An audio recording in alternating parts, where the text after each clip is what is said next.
Imagine this. You're lying in bed, staring at the ceiling, replaying a mistake from years ago. Your mind insists that it defines you, that you'll never escape it.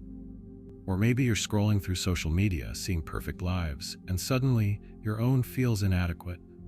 These thoughts feel real. They feel true. But what if they're just tricks, mental illusions distorting your reality? Thinking traps are patterns of thought that sneak into our minds, bending logic, warping perception, and amplifying pain. They convince us of things that aren't entirely true, yet feel undeniable. They make us see the world in black and white, expect disaster, or blame ourselves for things we couldn't control. Tonight, as you settle in, let your mind drift.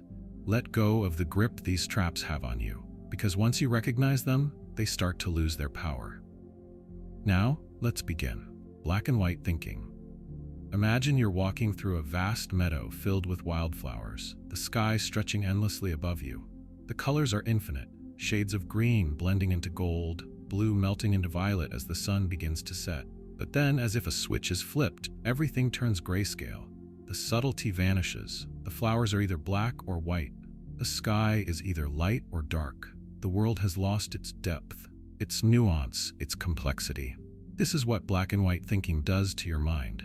It convinces you that things are either good or bad, right or wrong, success or failure. If you don't win, you've lost. If you aren't perfect, you're worthless. There's no middle ground, no room for in-between. It turns life into a rigid set of absolutes, where the smallest mistake erases all your progress, where one bad day means your entire life is falling apart. Think of a time you made a mistake, a small one, an insignificant one. Maybe you misspoke in a conversation, stumbled over your words. In reality, it was nothing. But your mind? It tells you that you always do this, that you're always awkward, that everyone thinks you're foolish. A single moment becomes a defining truth. But is it?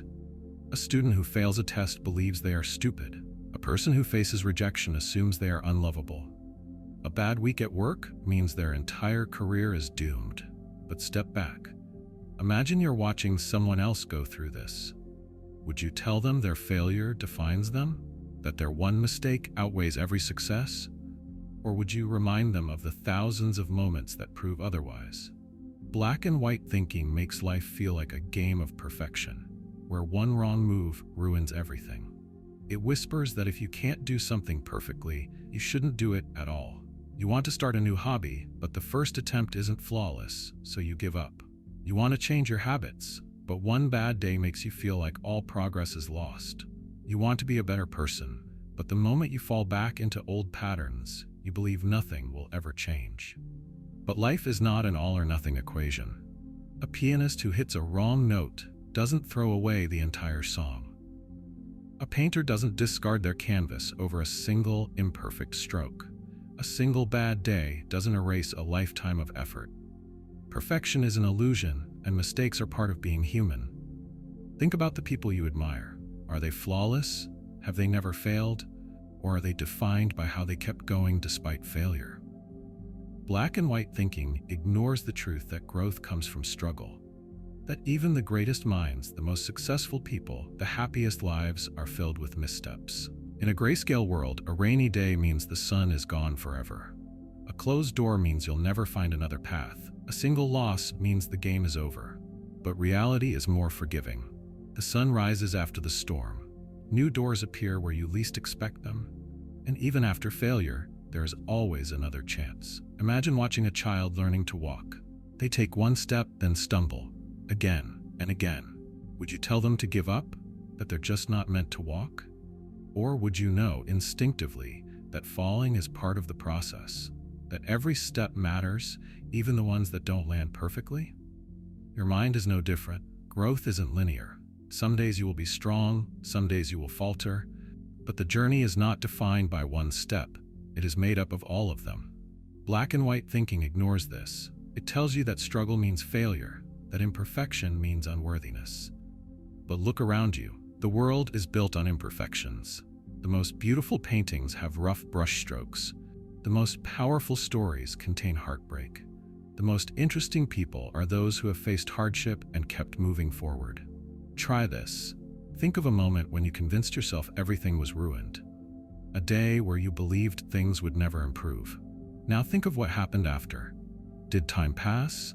Did you learn something? Did life continue, despite how certain you were that it wouldn't? Black and white thinking is persuasive. It feels like truth. But it is only a distortion, a trick of the mind.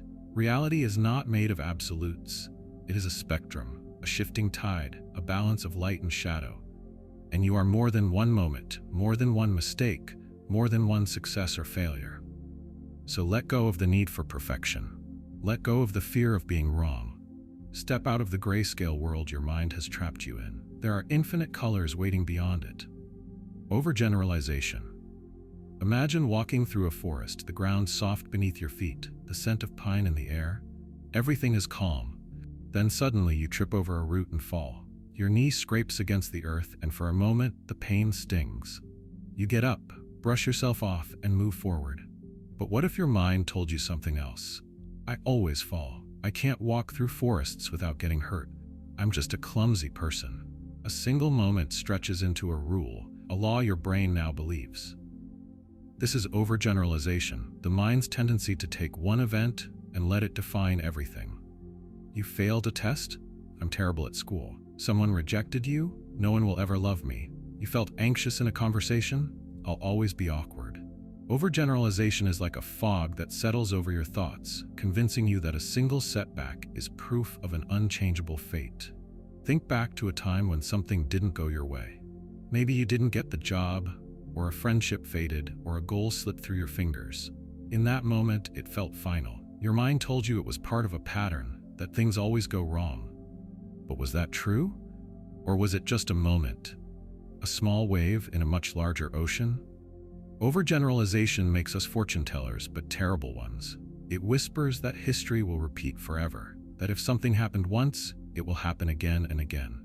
But reality doesn't work that way. Just because it rained today doesn't mean it will rain forever. Just because you lost once doesn't mean you are destined to lose forever. Picture a musician learning a new instrument. The first time they try, the notes sound wrong. The second time, not much better. If they think, I'll never be good at this, they might stop entirely.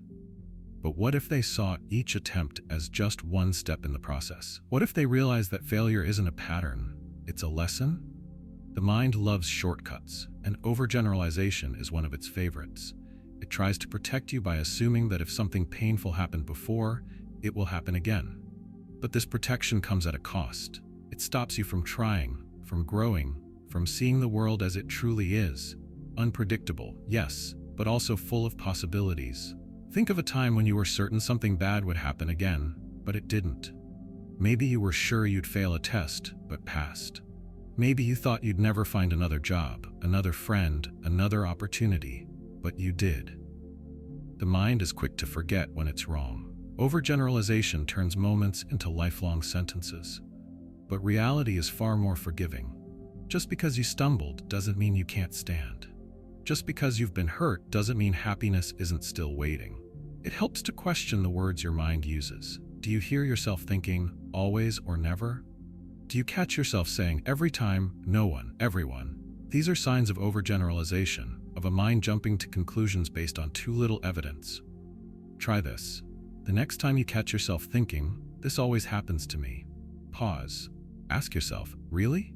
Can you think of an exception? A time when things went differently? A moment that proves your mind wrong?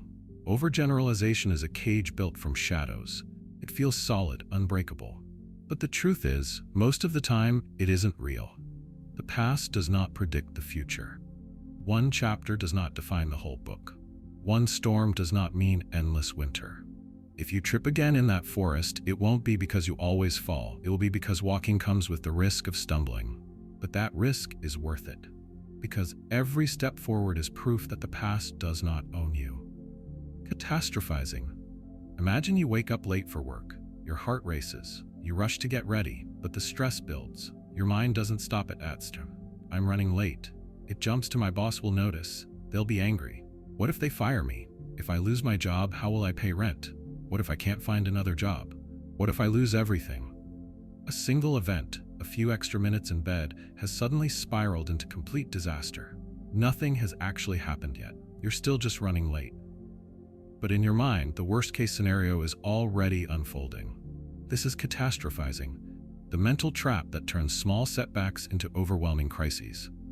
It convinces you that one mistake will ruin everything, that one rejection means you'll always be alone, that one bad day defines your entire future. It doesn't just predict failure, it magnifies it, stretches it out, makes it feel certain and unavoidable. Think about the last time you worried about something that never even happened. Maybe you were convinced a conversation would go terribly, only for it to go just fine. Maybe you thought you'd fail a test, but you passed. Maybe you were sure someone was mad at you, only to realize they were just busy. Catastrophizing tricks you into believing that every problem will lead to the worst possible outcome. A small pain in your chest? It's definitely a heart attack. A weird look from a friend? They must secretly hate me. You stumble over your words during a presentation? Everyone thinks I'm incompetent. But pause for a moment. Step back. How many of your past fears actually came true? And the ones that did, were they as bad as you imagined? Or did you survive them, adapt, find solutions? Your brain evolved to protect you from danger. In ancient times, this was useful, assuming the worst could mean the difference between life and death. But today, that same instinct often misfires. It sees threats where there are none. It mistakes discomfort for disaster. Imagine a person walking down the street when they feel a drop of rain. If they catastrophize, their thoughts spiral. What if it turns into a storm? What if I get soaked? What if I catch a cold? What if I get sick and miss work? What if I get fired? But in reality, it's just a drop of rain. Nothing more. The mind exaggerates because it wants certainty. It would rather assume disaster than face the unknown. But the unknown is not always dangerous. It is simply unknown. Picture an artist painting a scene. If they focus on only one dark brushstroke, they'll believe the entire painting is ruined. But step back, look at the full picture, and you'll see that one stroke is just a small part of something much larger. Catastrophizing zooms in too close. It makes one moment feel like everything. Think about the words your mind uses when you catastrophize. Do you hear yourself thinking, "This will ruin everything? I'll never recover from this"? What if everything goes wrong?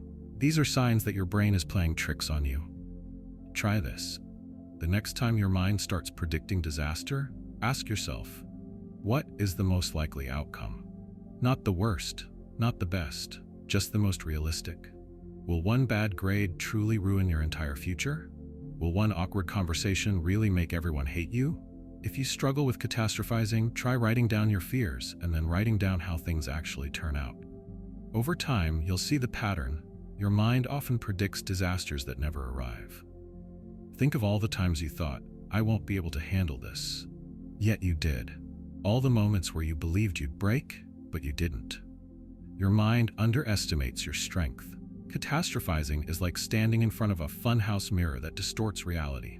It takes a small bump in the road and stretches it into an insurmountable mountain. But mountains can be climbed. And most of the time, the mountain only exists in your imagination. So when your thoughts start racing, when panic starts to build, take a breath. Remind yourself, not every fear is real. Not every worry will come true. The future is not set in stone, and no matter what happens, you are stronger than you think. Your mind may try to convince you that the sky is falling, but look up. More often than not, the sky is still there, and so are you. Minimization. Imagine standing in front of a mirror, but instead of seeing yourself clearly, the reflection is dim, distant, smaller than it should be. No matter how much effort you put into something, no matter what you accomplish, your mind distorts it, shrinking it, making it seem insignificant. It wasn't that hard. Anyone could have done it. It's no big deal. This is minimization, the mental trap that convinces you your successes don't count, your struggles aren't valid, and your emotions don't matter. Think about the last time someone gave you a compliment. Did you accept it? Or did you dismiss it? Did you say, "Oh, it was nothing. I just got lucky. I barely tried"? Minimization makes you uncomfortable with praise. It makes you believe that if something came from you, it must not be impressive. It doesn't just affect achievements. It also diminishes pain. When you're struggling, do you tell yourself, "Other people have it worse"? Do you believe you don't have the right to feel overwhelmed? That you should just get over it? Because what you're going through isn't that bad? pain is not a competition. You don't need to have the worst struggle in the world for it to be real. Imagine a doctor refusing to treat a patient because someone else is sicker. It wouldn't make sense. Yet, that's exactly what minimization does. It tells you your suffering isn't important enough to deserve attention. Now, think about a time you accomplished something difficult. Maybe you finished a project, overcame a personal struggle, or reached a goal you had been working toward. Did you let yourself feel proud, or did you immediately downplay it? It wasn't that hard. It doesn't really count. Anyone could have done this, but that's not true. Not everyone did. You did. Minimization makes you ignore the effort it took to get where you are. If you succeeded, then it must have been easy, right? But just because something is possible doesn't mean it wasn't difficult. Just because you made it through doesn't mean it wasn't painful. Picture someone climbing a mountain. When they reach the top, minimization tells them, well, it wasn't Everest. But does that make the climb meaningless? Does that erase the effort, the struggle, the perseverance? No. But minimization makes it feel that way. This trap often comes from childhood. Maybe you were taught that bragging was bad. Maybe no one praised your accomplishments, so you learned to ignore them. Maybe you grew up around people who minimized their own struggles, so you learned to do the same. Minimization keeps you from celebrating yourself. It takes away joy, pride, and even self-compassion. It tells you to focus on what you haven't done rather than what you have. Imagine watching a child take their first steps. They stumble, try again, and finally succeed. Would you tell them, walking is easy? That wasn't impressive? Of course not. You would celebrate. But when it comes to yourself, minimization tells you that nothing is worth celebrating. What if, just for a moment, you allowed yourself to recognize your own strength? What if, instead of saying, it was nothing, you said, I worked hard for this? What if, instead of comparing your pain to someone else's, you admitted that what you're going through is difficult, and that's okay? Minimization is a habit, and like any habit, it can be broken. Start small. When you achieve something, pause. Instead of brushing it off, acknowledge it. When you're struggling, let yourself feel. Your feelings are real. Your accomplishments are real. Imagine looking at a sunset and saying, I've seen better. It wouldn't change the beauty of the moment, but it would change your ability to appreciate it. That's what minimization does. It robs you of the ability to appreciate yourself. Think of a friend who's struggling. If they told you, I don't deserve to feel this way, what would you say? Would you dismiss them? Or would you remind them that pain is valid, that struggles are real, that they deserve kindness? Now, apply that same compassion to yourself. Try this. The next time someone compliments you, don't dismiss it. Just say, thank you. Let it sit. Let yourself believe it. Minimization is a thief. It steals your victories. It takes away the recognition you deserve. It convinces you that nothing you do is ever enough. But you are enough. Your efforts matter. Your struggles matter. You matter. No amount of minimization will ever change that. So the next time your mind tries to shrink you, fight back. Stand tall. Look at your reflection. Not the distorted, minimized version, but the real one. And when you see yourself clearly, you'll realize something. You've been worthy all along. Magnification. Imagine standing in front of a tiny crack in a window. It's barely noticeable, just a thin hairline fracture. But instead of seeing it for what it is, small, insignificant, fixable, your mind zooms in. The crack expands. It stretches across the entire glass. In your mind, the whole window is about to shatter. This is magnification, the thinking trap that takes small problems and blows them out of proportion, making them feel far worse, far bigger, and far more unmanageable than they actually are. Think about the last time you made a small mistake. Maybe you misspoke in a conversation. Maybe you sent a slightly awkward text. Maybe you forgot something minor at work or school. A moment most people wouldn't even notice, yet in your mind it becomes everything. It loops in your head, growing, expanding. They must think I'm an idiot. Everyone saw that. This will never go away. Magnification turns imperfections into disasters. A bad grade? I'm a failure. A bad date?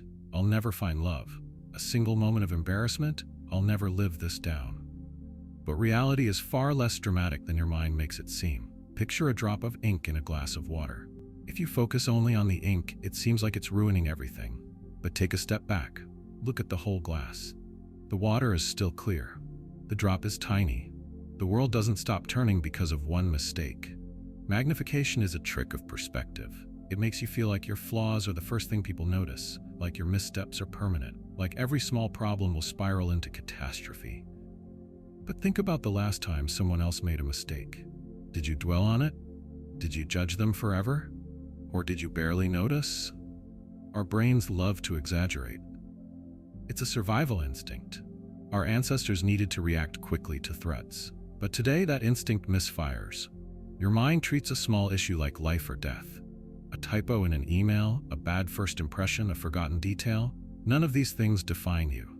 Yet magnification makes them feel like they do. Now think about something you obsessed over in the past. Something that at the time felt huge. Does it still feel huge now? Or did life move on the way it always does? The truth is, most people aren't paying as much attention to you as you think. They aren't analyzing your mistakes. They aren't remembering the small missteps that keep you awake at night. People are too busy thinking about their own lives. Try this. The next time you catch yourself magnifying a problem, ask yourself, if someone else did this, would I judge them the way I'm judging myself? Would you tell a friend, this tiny mistake means you're a failure? Or would you remind them that mistakes are normal, human, forgettable? Magnification also applies to emotions. When you're sad, your mind tells you I'll always feel this way. When you're anxious, it whispers this will never pass. But emotions, like everything else, change. What feels overwhelming today will be a memory tomorrow. Think of a storm. When you're inside it, the wind howls, the rain crashes down. It feels endless, but no storm lasts forever. The sky's clear. The sun returns. Magnification makes every struggle feel like the end, but it never is. Picture a painter working on a massive canvas. If they focus only on one tiny flaw, they might think the whole painting is ruined. But take a step back, and that flaw becomes unnoticeable. Life works the same way. One bad moment does not define your whole story. Your mind might scream, "This is a disaster. This will never get better. Everyone is judging me." But ask yourself, is that actually true? Or is it just a distorted reflection, a trick of the mind? Magnification is like looking at your problems through a magnifying glass. Everything seems bigger than it really is. But what happens when you put the glass down? The problem shrinks back to its real size, small, manageable, temporary. The next time your mind tries to convince you that a mistake is the end of the world, pause. Breathe. Remind yourself, this is just a moment. This is just a thought. This is not the end. And then step back. Look at the whole picture. The crack in the window is still small. The ink in the water is still just a drop. The storm will always pass. Mind reading.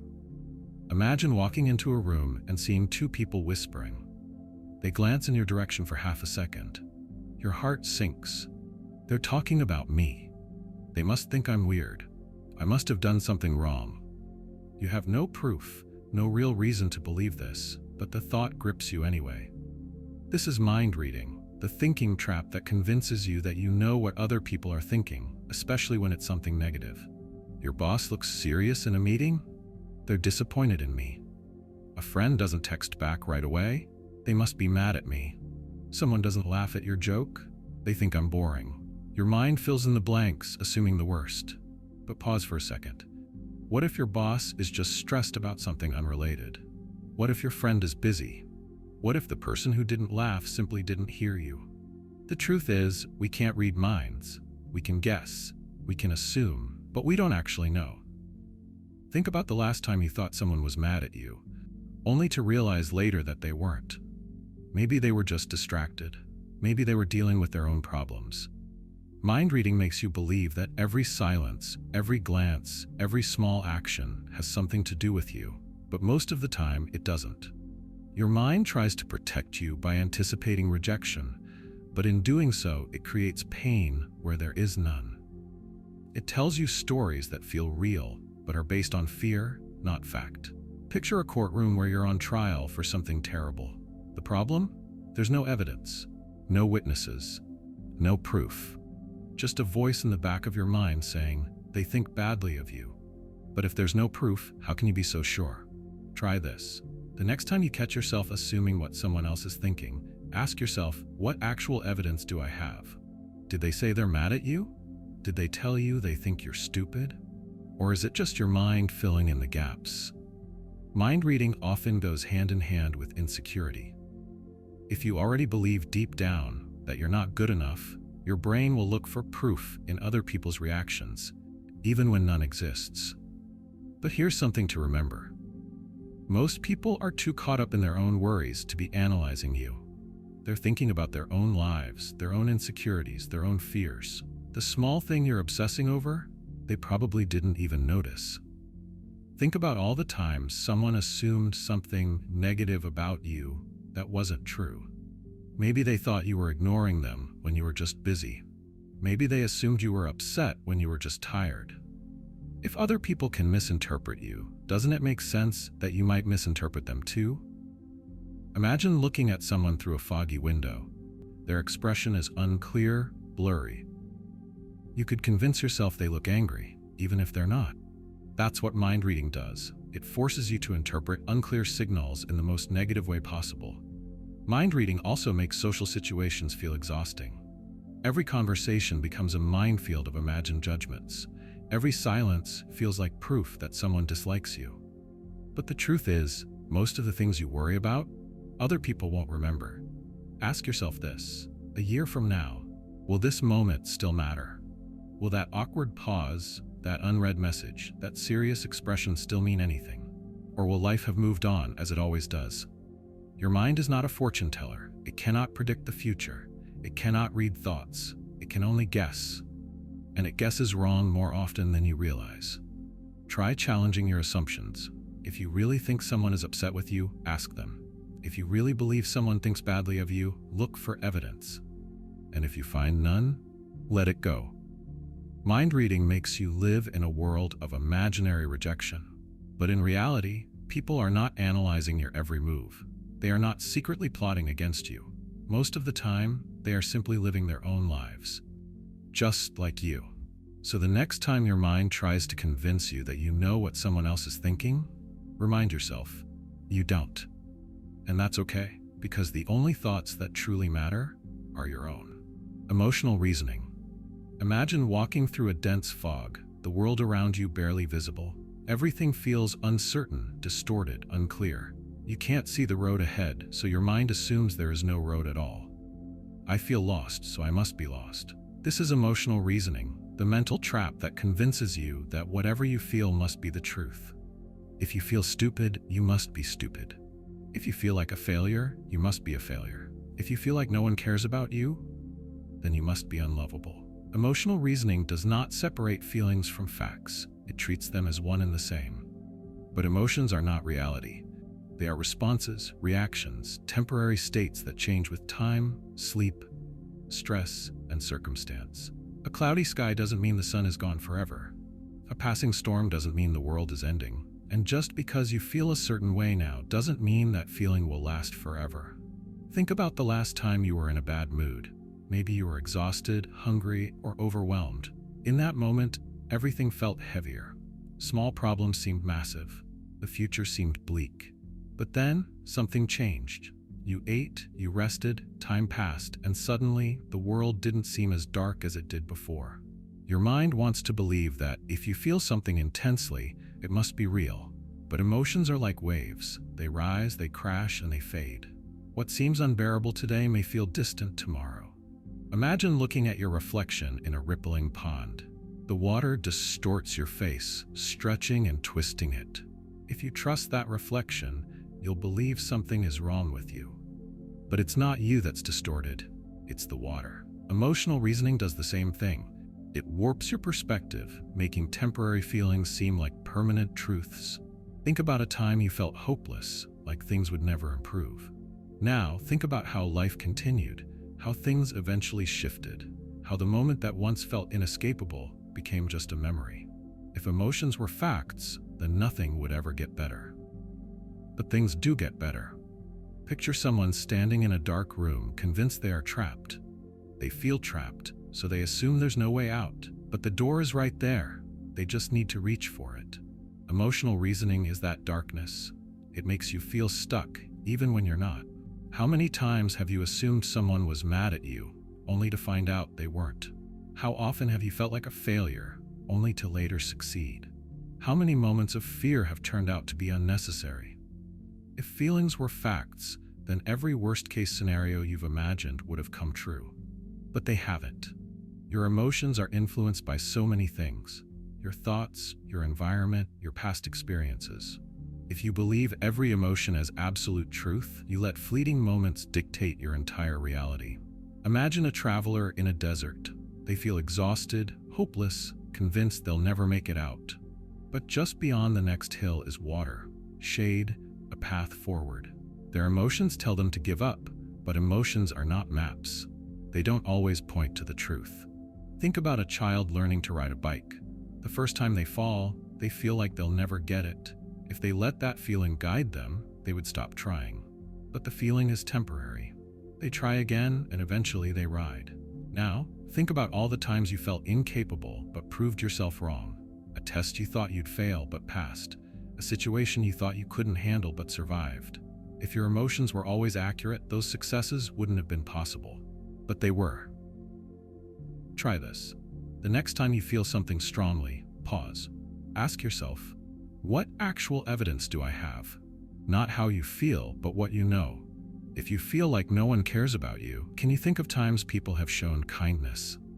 If you feel like you'll always be stuck, can you remember a time when you overcame something difficult? Emotional reasoning can be powerful, but it is not unbeatable. It thrives on unchecked thoughts, on assumptions that go unchallenged.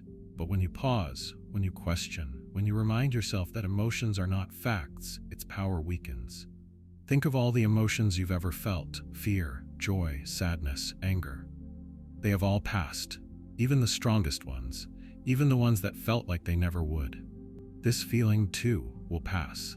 If emotional reasoning was always right, no one would ever heal, grow, or change. But people do. You do. Every day. Your emotions are real. Your experiences are valid, but they do not define reality. The next time your feelings try to convince you that they are the absolute truth, take a step back. Look at the bigger picture and remind yourself, feelings are like the weather. They come, they go, and they never last forever. Selective abstraction, mental filtering. Imagine standing in a grand art gallery surrounded by breathtaking paintings. Each canvas is filled with vibrant colors, intricate details, and masterful strokes. But instead of admiring the full beauty of the artwork, you fixate on a single flaw, a tiny smudge of paint, a barely noticeable imperfection. You focus so intently on this one flaw that you convince yourself the entire painting is ruined. This is selective abstraction, also known as mental filtering. The cognitive distortion that makes you ignore everything good and fixate only on the bad. Think about a time when someone gave you 10 compliments but 1 criticism. Did you forget about the compliments entirely, obsessing over that one negative comment instead? That's selective abstraction at work. It filters out everything positive, leaving you with only the flaws, the mistakes, the failures. Your mind becomes a metal detector that only picks up negatives. You could have a great day, but if one thing goes wrong, an awkward conversation, a minor setback, a single moment of self-doubt, suddenly the entire day feels ruined. This thinking trap makes it impossible to see balance. It convinces you that if something isn't perfect, it's terrible. That if one thing goes wrong, everything must be wrong. It's like staring at a cracked window and deciding the entire house is falling apart. Picture a student who gets a 95% on a test, but only focuses on the one question they got wrong. They ignore the fact that they did well, that they understood most of the material, that they put in effort and succeeded. Instead, they dwell on that tiny 5%, as if it erases everything else. Selective abstraction makes happiness feel out of reach, because no matter how much good exists in your life, your mind won't let you see it. It makes success feel hollow, relationships feel unstable, and life itself feel unfair. It forces you to live in a distorted reality where the negatives outweigh everything else, even when they don't. Think about a time when you accomplished something, but instead of celebrating, you focused on what could have been better. Maybe you finished a project, but kept thinking about tiny mistakes. Maybe you reached a goal, but told yourself it wasn't impressive enough.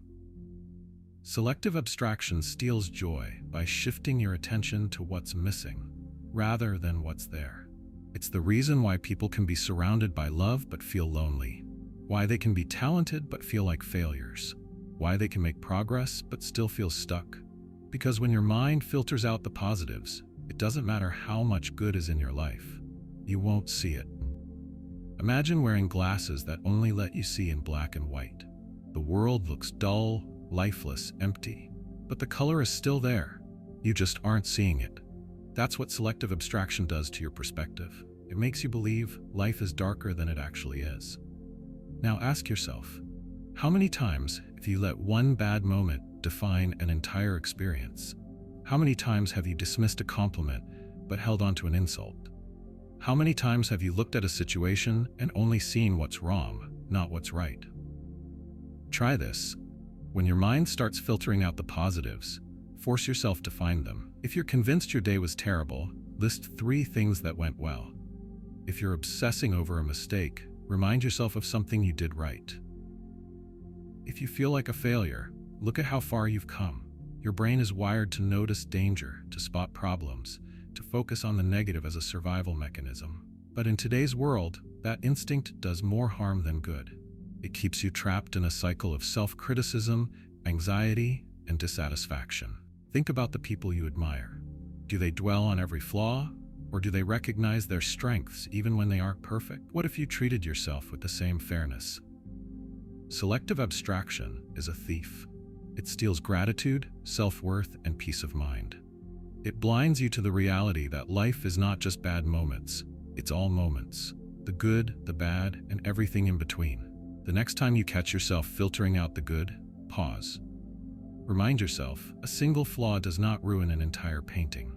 One bad moment does not erase a lifetime of effort. The world is bigger, brighter, and more balanced than my mind is making it seem right now. Step back. Look at the full picture. The color is still there. You just have to let yourself see it. Personalization. Imagine walking into a room and suddenly the conversation quiets. People glance in your direction, then turn away. Your heart sinks. They must have been talking about me. Did I do something wrong? Did I upset someone?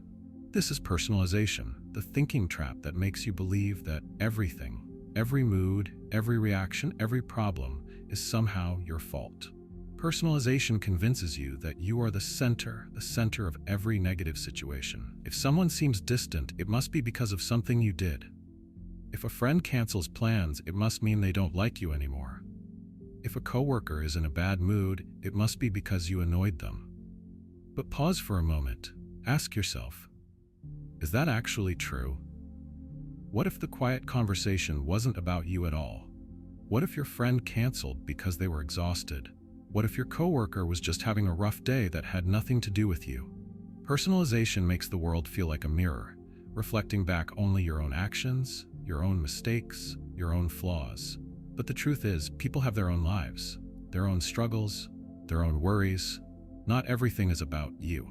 Think about the last time you assumed someone was upset because of you, only to later realize they weren't. Maybe they were distracted. Maybe they were stressed about something unrelated. Maybe they didn't even notice whatever it was you were worried about. Personalization is exhausting. It makes every interaction feel like a test, every conversation feel like a trap, every silence feel like proof that you did something wrong. But people are far too busy thinking about their own problems to be constantly analyzing you. Picture a storm rolling in, dark clouds covering the sky. If you personalize everything, you assume you caused the storm. But some things happen regardless of what you do. Some storms were always going to come, and they have nothing to do with you at all. Now think about a time when you blamed yourself for something that was beyond your control.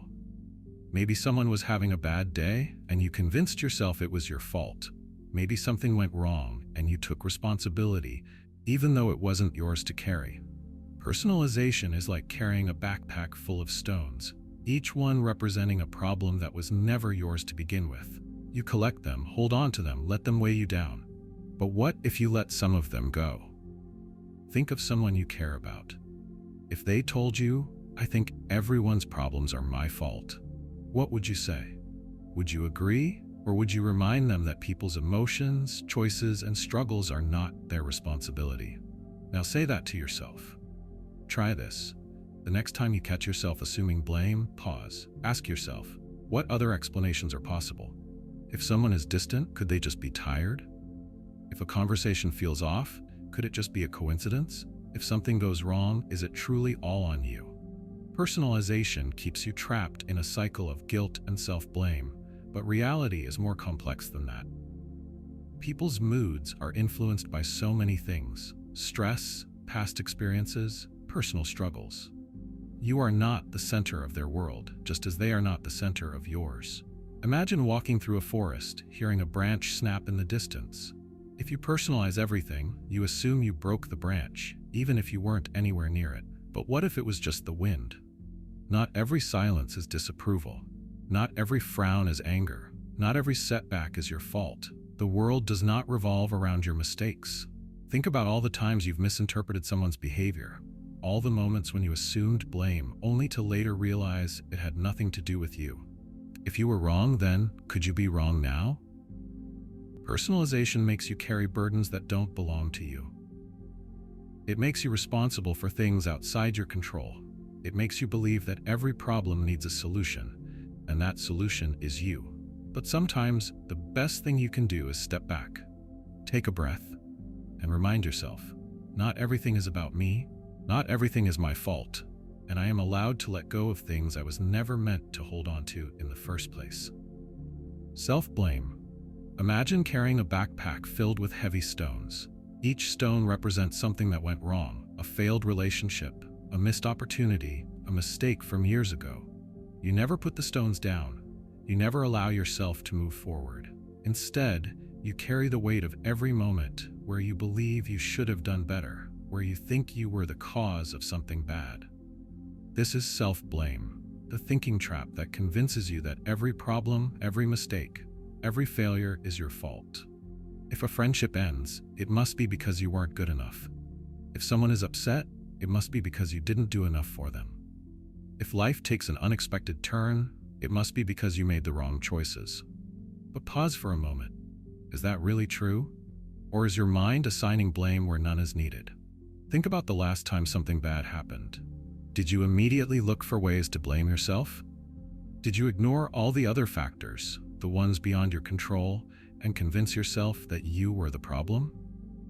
Self-blame is a habit, one that makes you take responsibility even for things that were never yours to carry. Picture a child watching their parents argue. They don't understand the complexities of adult relationships, so they assume it must be because of me. Maybe I did something wrong. But of course, the argument had nothing to do with them. Yet the child still feels responsible. That's what self-blame does. It convinces you that things far bigger than you are somehow your fault. Now, think about all the times you've blamed yourself for things you couldn't have controlled.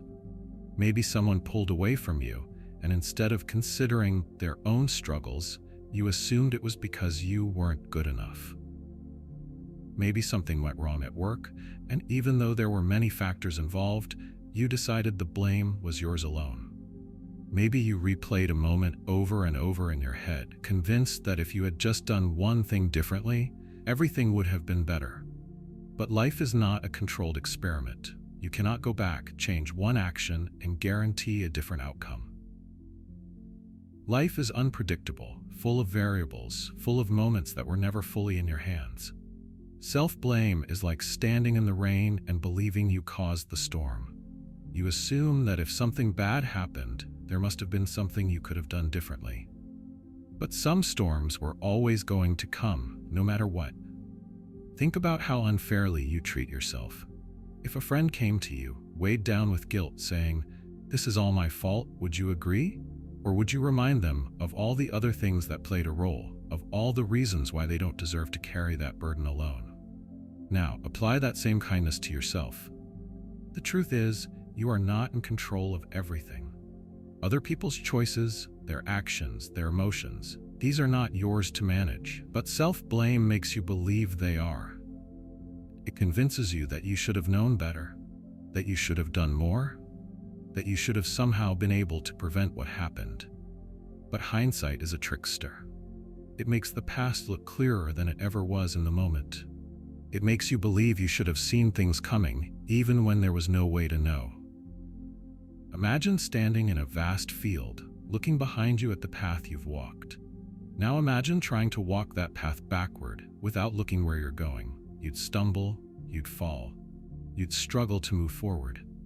That's what self-blame does. It keeps you focused on the past, on the what-ifs, on the mistakes you can't change.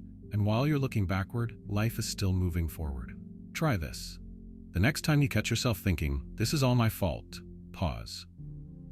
Ask yourself, what else contributed to this situation? Were there other people involved? Were there circumstances beyond your control? Was this truly something you could have changed? Or are you taking on blame that isn't yours? Think of all the moments in life where you have forgiven others. A friend who made a mistake, a family member who hurt you, a coworker who messed up. If you are capable of offering grace to them, why do you struggle to offer it to yourself? Self-blame convinces you that suffering is deserved, that mistakes make you unworthy, that every setback is proof of your own failure. But setbacks are not punishments. They are simply part of life. What if, instead of blaming yourself, you forgave yourself? What if, instead of obsessing over what you did wrong, you looked at everything you did right? Imagine carrying that heavy backpack of stones again. Each stone represents guilt, regret, shame. But what if you started taking them out one by one? What if you set down the ones that were never yours to carry? What if, for the first time in a long time, you allowed yourself to feel light again? The truth is, you are not responsible for everything. You are not to blame for every misfortune, every disappointment, every wrong turn. Life is unpredictable, messy, complicated, and sometimes things happen that have nothing to do with you. So the next time self-blame whispers, "This is all on you," respond with this: "No, some things are just life, and I deserve to move forward." Blaming others. Imagine walking through a dark forest, tripping over a root and falling to the ground. Your knee scrapes against the dirt, and immediately your mind looks for something or someone to blame. Why wasn't this path cleared? Who put this root here? The pain is real, the frustration is real, but was the fall really someone else's fault? This is blaming others, the thinking trap that convinces you that every setback, every failure, every hardship is because of someone else's actions. Instead of looking inward, your mind shifts responsibility outward. If you failed a test, it must be because the teacher didn't explain the material well enough. If you didn't get the job, it must be because the interviewer was biased. If a relationship ended, it must be entirely the other person's fault. But pause for a moment. Ask yourself, is that completely true? Could there be other factors? Could there be a shared responsibility? Or is blaming others simply a way to protect yourself from uncomfortable truths? Blaming others is a defense mechanism. It shields you from guilt, self-doubt, and insecurity. It prevents you from having to acknowledge your own role in difficult situations. But while it may feel comforting in the moment, it is also limiting. It stops growth. It keeps you from learning, adapting, and improving. Think about the last time you blamed someone for something that went wrong. Maybe you told yourself a friend was toxic when, in reality, the friendship broke down because of miscommunication. Maybe you blamed your boss for not recognizing your hard work when, in reality, you could have advocated for yourself more. Maybe you blamed a partner for the end of a relationship without acknowledging your own shortcomings. Blaming others creates a false sense of control. If the problem is them, then you don't have to change anything about yourself. But life isn't that simple. Most situations are complex, filled with multiple perspectives, multiple causes, multiple truths. Imagine looking in a mirror, but instead of seeing your own reflection, you see the faces of everyone you've ever blamed. The mirror shows only their flaws, their mistakes, their wrongdoings. But what if you stepped closer? What if you looked past them, at yourself? Blaming others can feel empowering. It lets you avoid self-criticism, avoid responsibility, avoid the discomfort of admitting fault. But it also leaves you stuck, unable to grow, unable to change. Because if everything is someone else's fault, then nothing is within your control. Think about someone who blames the world for their problems. They blame their parents for how they were raised, their teachers for not teaching them enough, their bosses for holding them back, society for not giving them opportunities. But in blaming everything around them, they never take action to improve their own situation. They wait for the world to change instead of changing themselves. Now think about the people who take ownership of their mistakes, who learn from failure, who reflect on their role in every situation. These people grow, they improve, they take control of their lives. They don't let blame hold them back. Try this. The next time you find yourself blaming someone else, pause. Ask yourself, what part of this situation was within my control? What could I have done differently? Even if someone else made mistakes, even if someone else was unfair, was there anything you could have handled better? Blaming others isn't always wrong. Sometimes people do hurt us, sometimes situations are unfair. But there is a difference between recognizing injustice and using blame as a way to avoid responsibility. Imagine two people facing the same setback. One says, "It's not my fault, so there's nothing I can do." The other says, "Maybe I could have handled things differently. How can I learn from this?" One stays stuck, the other moves forward. Blame is like a locked door. It keeps you trapped in frustration, resentment, and helplessness. But accountability, that's the key. That's what allows you to grow, to change, to improve. Think of all the times you've been too quick to blame. How many of those situations could have been opportunities for self-reflection instead? How many could have led to growth if you had looked inward instead of outward? Blaming others may feel easier in the moment, but it's a heavy burden to carry. It keeps you in a cycle of anger, disappointment, and frustration. But the moment you take responsibility, even just for your own reactions, you take back control. The next time blame creeps into your mind, remind yourself, life isn't just about what happens to me, it's about how I respond, and I choose to respond in a way that helps me grow. Perfectionism. Imagine a sculptor tirelessly chiseling away at a block of marble. Every strike of the hammer brings the statue closer to life, but no matter how much progress they make, they keep finding tiny imperfections. A rough edge here, an uneven surface there. They scrape, refine, adjust, never satisfied. Days turn into weeks, weeks into years. The statue is never finished because in their mind, it is never perfect. This is perfectionism, the thinking trap that convinces you that nothing you do is ever good enough. It makes every flaw feel catastrophic, every mistake feel like failure, every effort feel insufficient. It tells you that if something isn't perfect, it's worthless. Perfectionism whispers, you can't make mistakes, you can't fail, you must be the best or you are nothing. And so you hesitate, you procrastinate, you fear starting because you fear falling short. Think about a time you worked on something important to you, a project, a piece of writing, a personal goal. Did you ever reach a point where you thought, this still isn't good enough? Did you keep tweaking, editing, improving, never allowing yourself to be satisfied? Perfectionism makes you set impossible standards for yourself. It convinces you that success is measured in flawless execution. If you get a 98% on a test, your mind fixates on the 2% you got wrong. If someone compliments your work, you downplay it, thinking about how it could have been better. But what is perfection? It is an illusion, a moving target that can never truly be reached. No artist is ever fully satisfied with their masterpiece. No musician plays every note flawlessly. No writer finishes a book without seeing places where they could have done more. Perfectionism keeps you trapped in fear. Fear of failure, fear of judgment, fear of not being enough. It turns effort into anxiety, creativity into stress, passion into pressure. Imagine a child learning to draw. Their first attempt is clumsy, messy, full of mistakes, but they don't care. They keep going, keep experimenting, keep improving. But somewhere along the way, we lose that freedom. We start believing that if we can't do something perfectly, we shouldn't do it at all. Now think about how much perfectionism has held you back. How many times have you delayed starting something because you were afraid you wouldn't get it right? How many times have you avoided risks because the idea of failing was too painful? Try this. The next time you catch yourself obsessing over making something perfect, ask yourself, would I judge someone else this harshly? If a friend accomplished what you have, would you tell them it wasn't enough? Or would you celebrate them? Perfectionism makes you afraid of showing imperfection. But think about the people you admire. Authors, artists, musicians, athletes.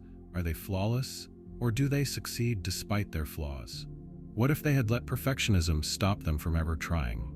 Imagine a potter making a vase. If they strive for absolute perfection, they might never finish a single piece. But if they allow themselves to make mistakes, to experiment, to create, they'll eventually produce something beautiful. Not because it is flawless, but because it exists. Perfectionism is the voice that says, it's not good enough. But good enough is what allows you to keep moving forward. It's what allows you to finish, to improve, to grow. Ask yourself this: a year from now, will you be happier if you tried and made mistakes, or if you never tried at all? Think of all the unfinished projects, all the ideas left unexplored, all the dreams set aside because of the fear of imperfection. Now imagine letting go of that fear. Imagine allowing yourself to be imperfect. How much more would you accomplish? The moment you realize that progress matters more than perfection, you set yourself free. Unrealistic comparisons. Imagine climbing a mountain. The path is steep, the air is thin, and every step takes effort. You've made progress. You've climbed higher than before. Your legs are stronger. Your endurance has grown. But instead of appreciating how far you've come, you look up and see someone else higher on the mountain. Instantly, your own progress feels meaningless. They're ahead of me. I should be there by now. I'm not doing enough. This is unrealistic comparison. The thinking trap that convinces you that your achievements, your progress, your very existence only have value if they measure up to someone else's. Comparison is natural. It's how we learn, how we set goals, how we push ourselves.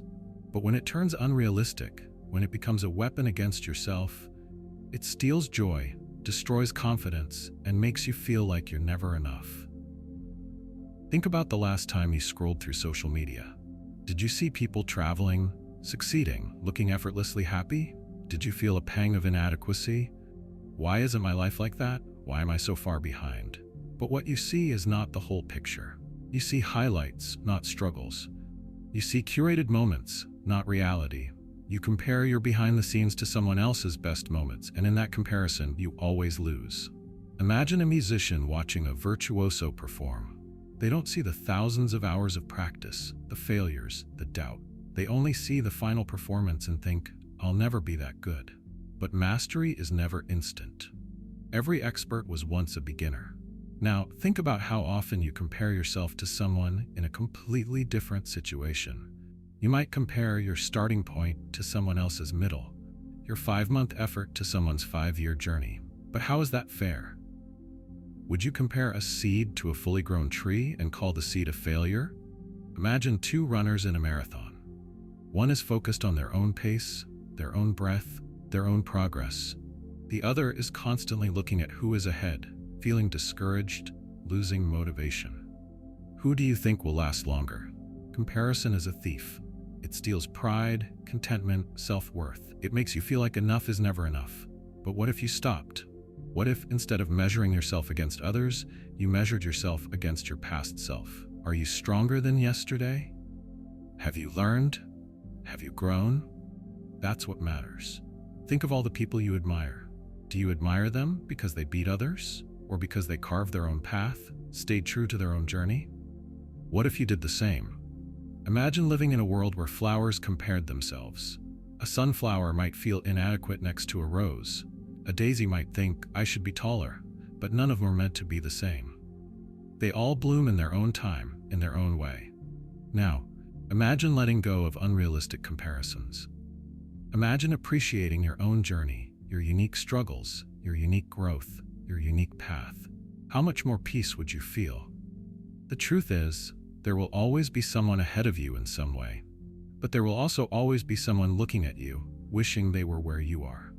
The next time comparison whispers, you should be further ahead, respond with this: I am exactly where I need to be, and my journey is my own.